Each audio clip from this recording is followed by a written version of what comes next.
Hi, everyone. This is Paul Casey, the Kenpo Karate Hall of Fame educational video series, where we discuss Kenpo principles, concepts. Sometimes we talk about forms. We talk about current events and whatnot. But really exciting is we talk about the Kenpo Karate Hall of Fame award ceremony. And right now we're in discussion with one of the 2023 Kenpo Karate Hall of Fame nominees. This individual has offered so much to Kenpo. He comes from an amazing lineage, and he is an associate master of American Kenpo. So I want you to please welcome to the show my good friend, Mr. Gabriel Fabela. Hello, Gabe. How you doing? Good. How are you, Paul? Excellent. I know it's been a while since we spoke. I remember the first time we talked at the original Kenpo Karate Award ceremony in 2015. You were there with Mr. Mike Pick and Frank Treya was very excited to see everyone there. But now you're part of it. You get to be part of the team. It's a special group. Well, no, we have to thank you first and foremost. You earned it. For those of you that don't know, the Hall of Fame members are chosen by their Hall of Fame members. In other words, the ones that are in the Hall of Fame look at their peers, and they don't choose because you're your best friend or because whatever favoritism. It's based on your contributions. Sometimes the people choose because they don't like the guy, but he earned it, or they pick the guy because he deserves it. And in this case, this gentleman deserves it. He's one of the finest in the Kenpo community.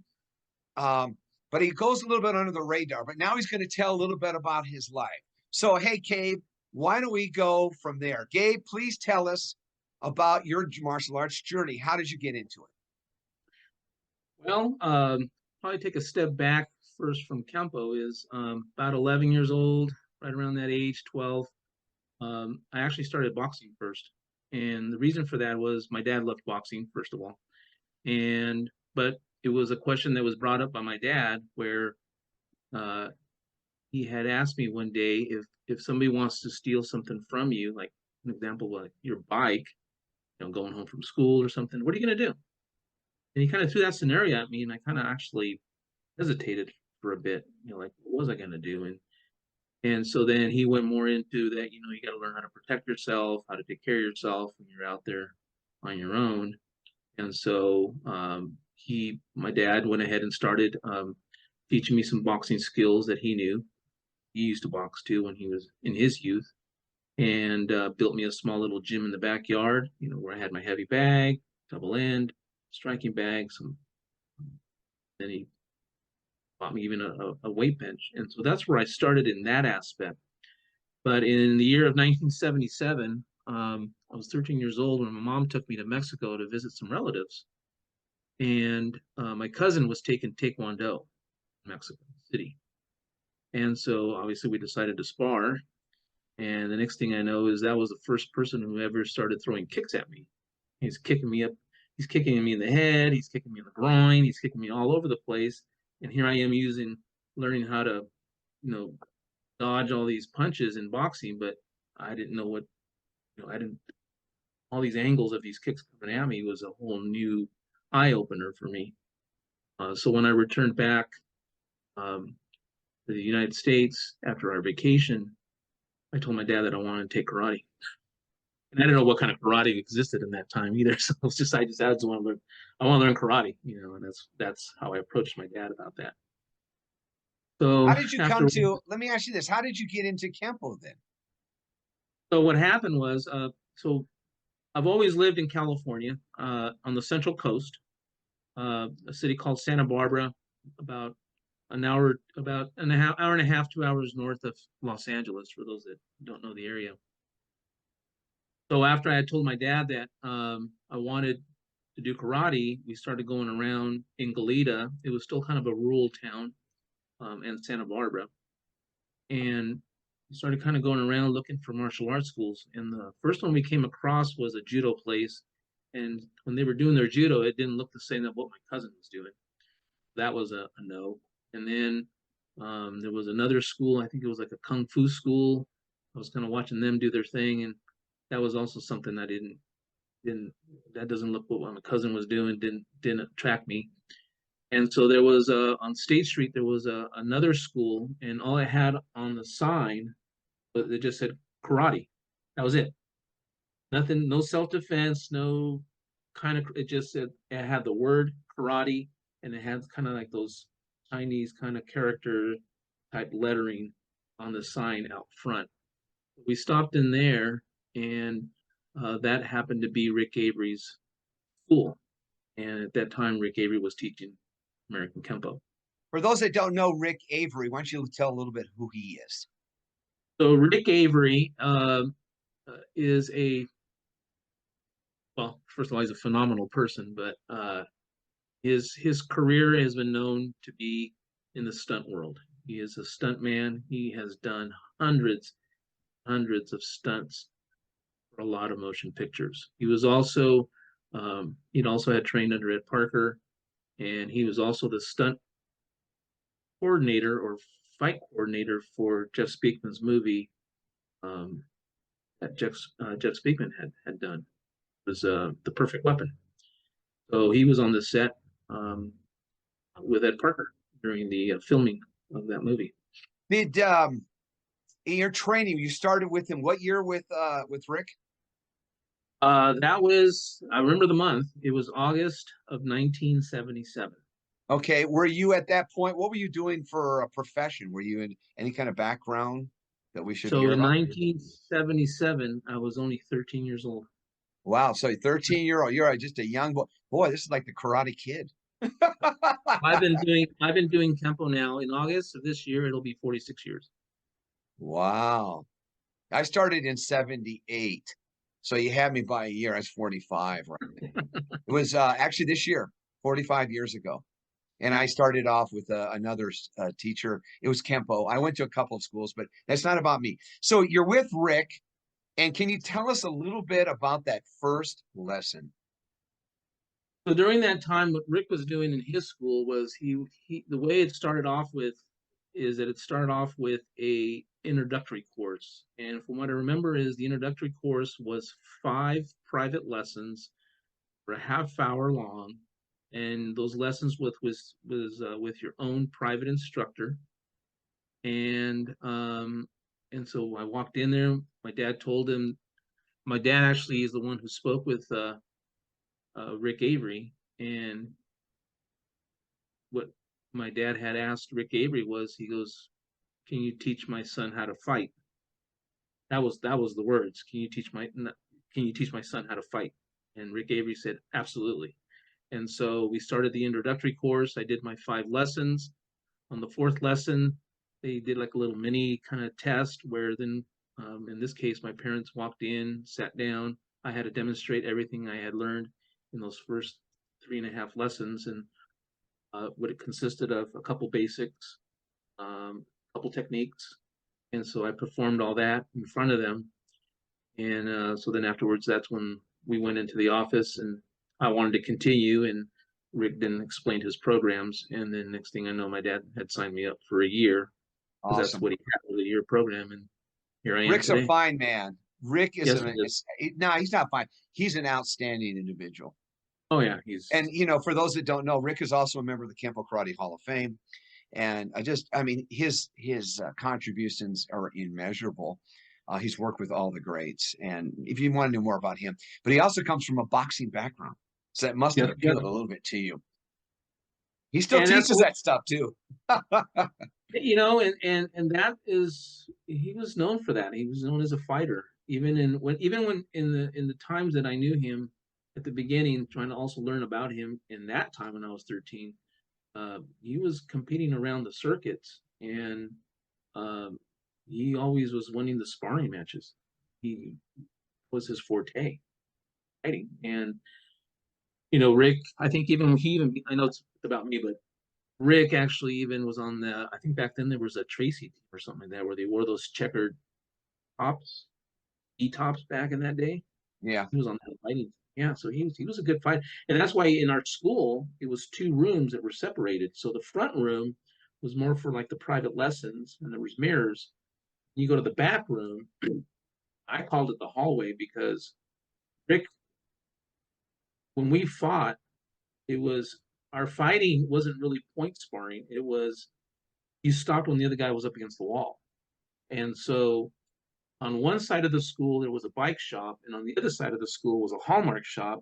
So a couple times the drywalls would break from us running into it. So then Rick finally had to put some paneling up against the wall so that the walls wouldn't break anymore. And then what started happening with that is the vibration of us hitting the wall was on the other side, the bikes were falling off the racks. On the other side, the cars were flying off the shelves. And so we had to kind of, Rick was really also he had a good way of trying to keep the peace. And eventually they worked, the bike shop ended up working. They knew Rick really well and they liked him a lot. So they were able to get some kind of devices that allowed the I don't think they had much to offer against him. Yeah, you got customers next door and you got bikes flying off the walls, and so Rick did that, and then the Hallmark, whatever they had worked out. But I will have to have this conversation with him sometime. That's the way we sparred back in the day, and even I think back then, since you started in almost the same time as I did, Paul, I think that's when Jury was just barely coming out with his gloves. Yeah, well, we were the problem is back then, contact was I was in that transition of no contact, light contact, control, whatever. And then we could also do takedowns. We could do takedowns. And I got to tell you right now, in our art, we lack those things. We lack the ferocious attitude, which you probably instill in your students, and you get that from people like Rick and your next teacher we'll talk about in a second. This is business.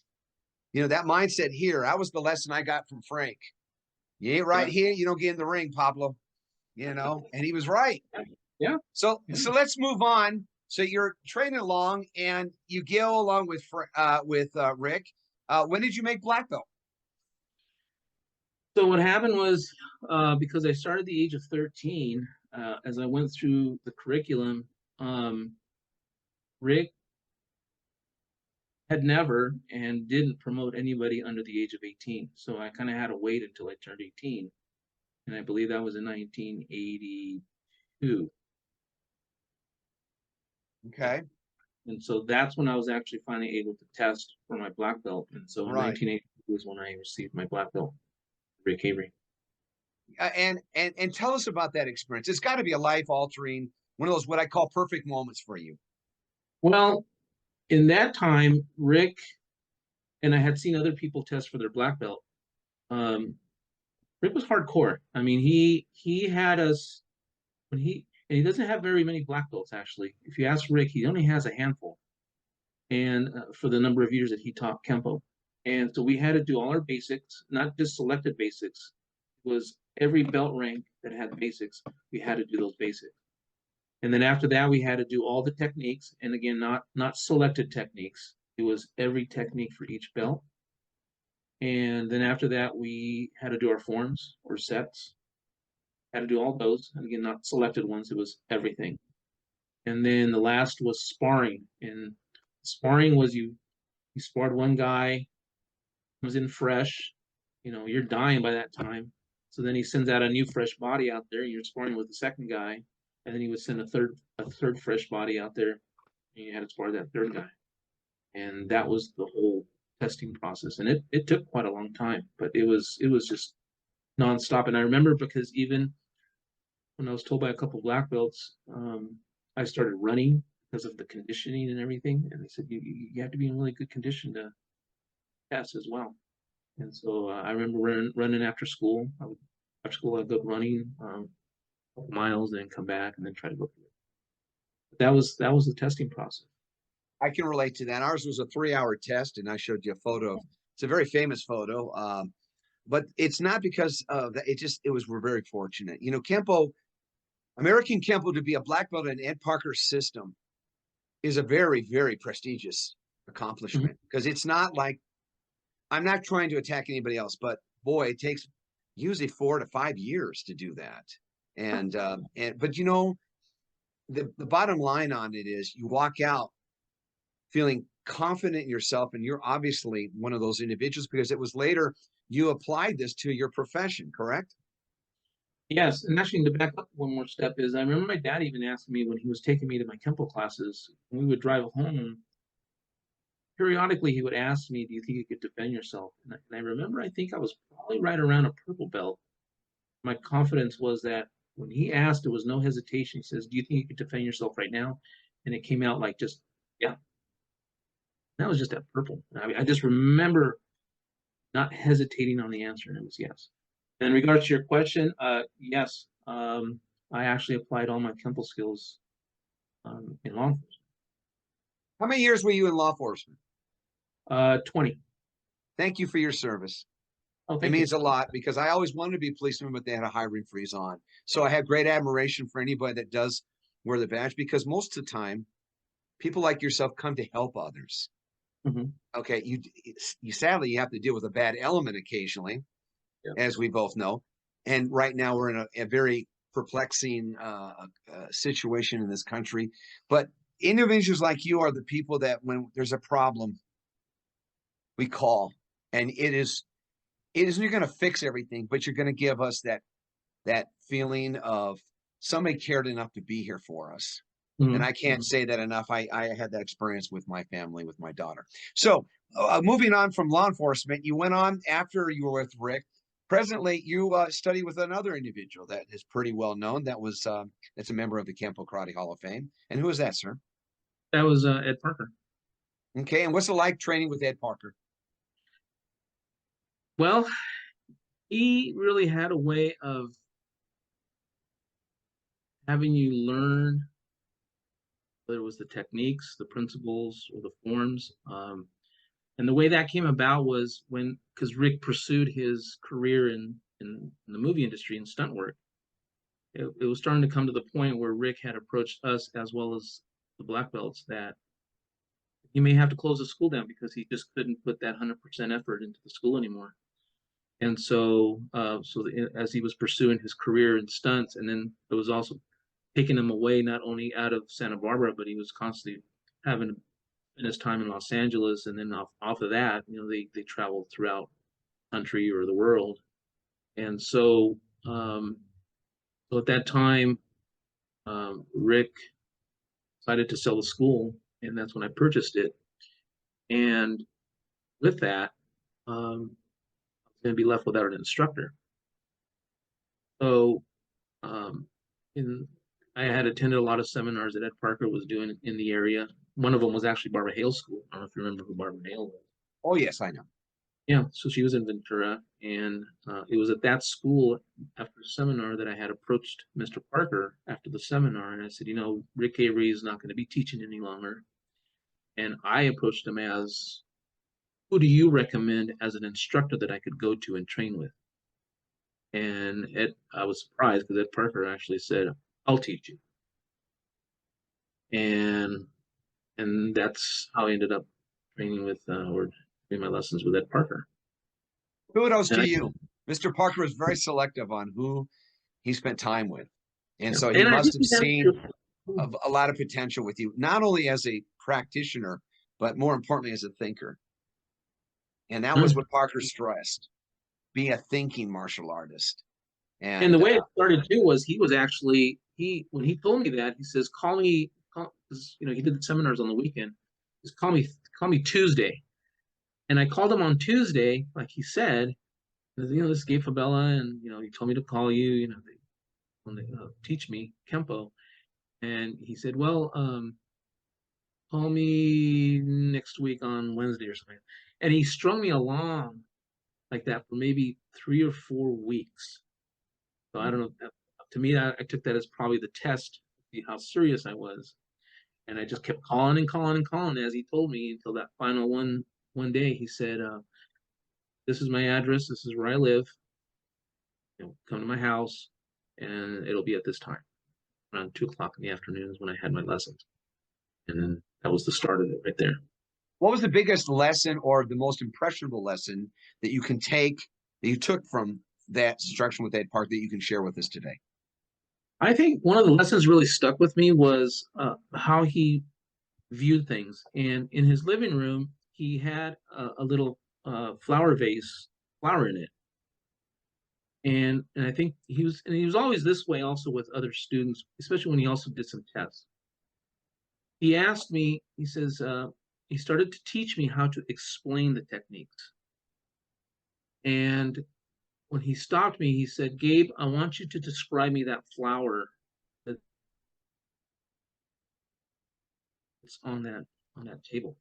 So I went into the full description. You know, it's in a vase. The vase is this color. The flower is, the stem is this. The leaf is like this. The shape, the texture, the color, the petals, the whole thing that I could possibly explain to him in that format.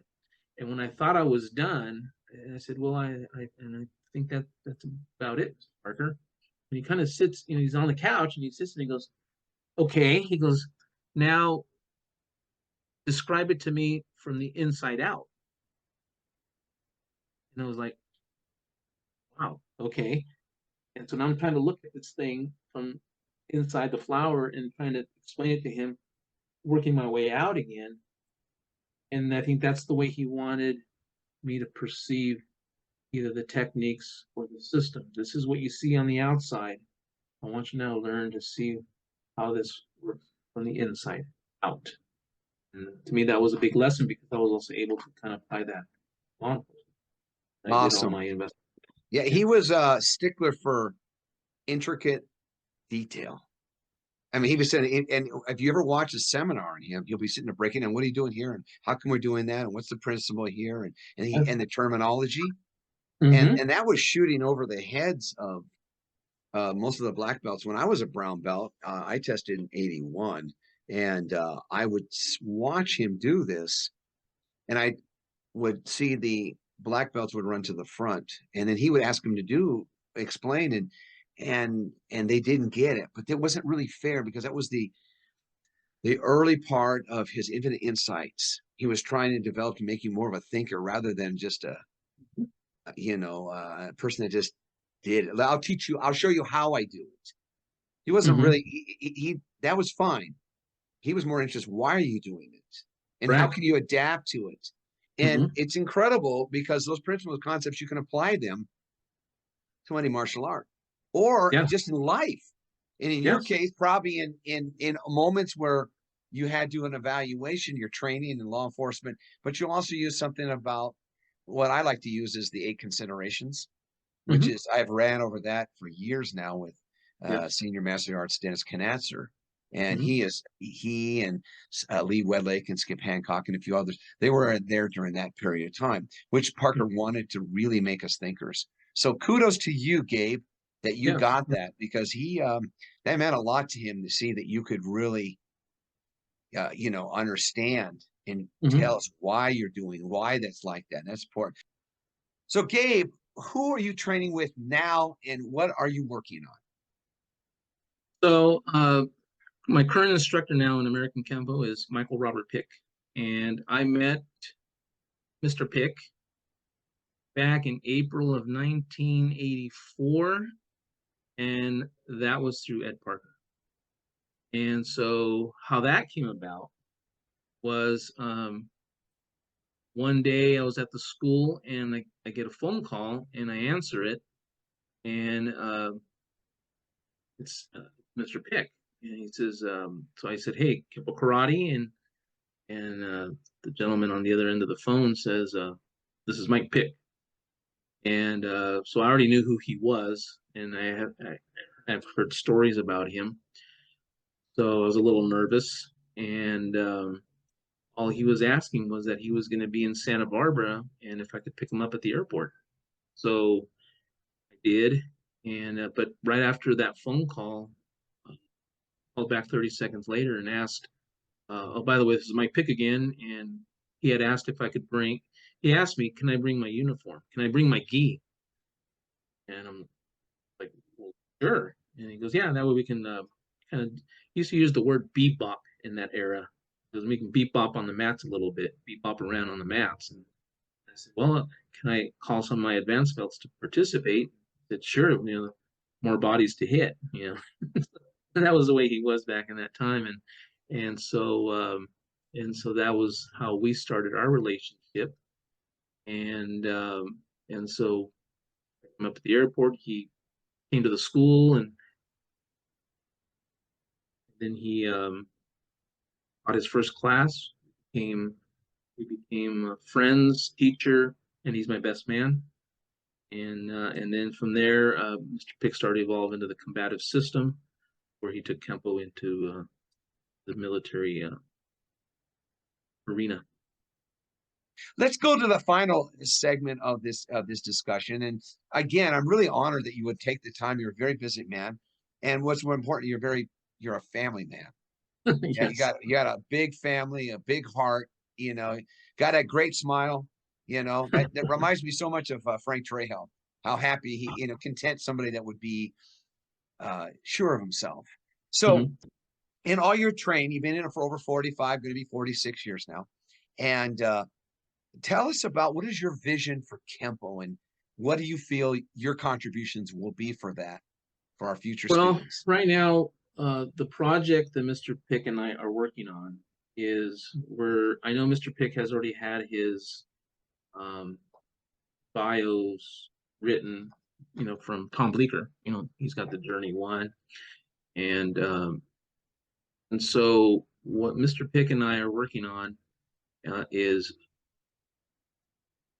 I have been the custodian of records for all of Mr. Pick's audio recordings. I've recorded all the classes that we've had together, whether it was on cassette tapes back in the day. And then I have filmed him everything from VHS tapes, the whole conversion that Molly has gone through. And so Mr. Pick has taken Kenpo to another level, especially when he was teaching the 10th group.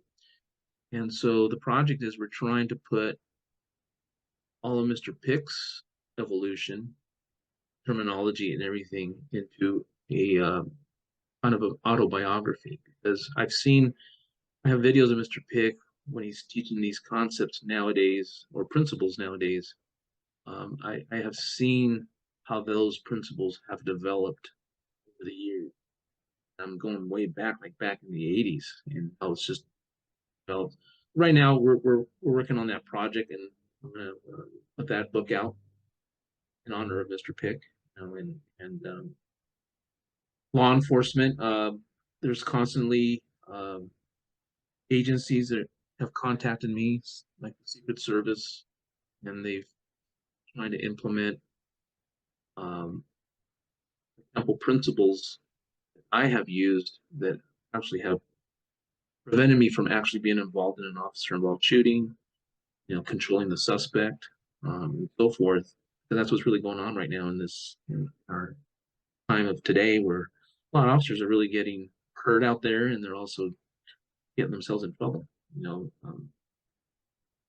They are trying to apprehend a suspect. So I'm trying to incorporate my experiences of what I used in regards to Kenpo, how it was applied to my career. Those are the things right now. So, Gabe, what are your final thoughts and vision for Kenpo? I think through my whole career in law enforcement and the Kenpo system, I think the most important thing that still needs to be, or not to be lost, is the principles that American Kenpo has. And because if you really think about it, and I kind of explored this when I used to spar back in my time when I was a first, second degree black belt, is when I was sparring, and it wasn't point sparring, it was just sparring, is I tried to do these techniques, but where I really became successful was when I started thinking more of applying the principles during sparring. And then that also allowed me then, when I had the school then, is I had an open door policy on Fridays at my Kenpo school, where any martial artist could come in and spar in our school. I wanted to invite other martial art systems into the school so that I could apply what I was working on.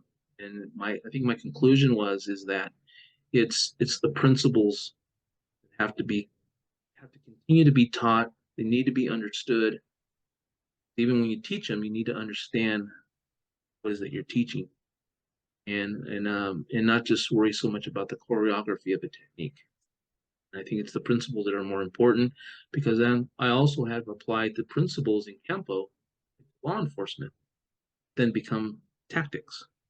And so I think, and like Mr. Parker said, a concept is an idea, then there's a theory, and then there's the principle. Final product is the principle. That's the proven theory. It's the proven fact. And that's what I've been able to in my career of Kenpo. And Associate Master Fabela, thank you so very much for taking the time to share all this with us. It's very insightful. First of all, you're a good guy. I know that because I met you a long time ago. And I remember that night very clearly with you. There's some really beautiful thoughts expressed in what I call, it was a perfect moment.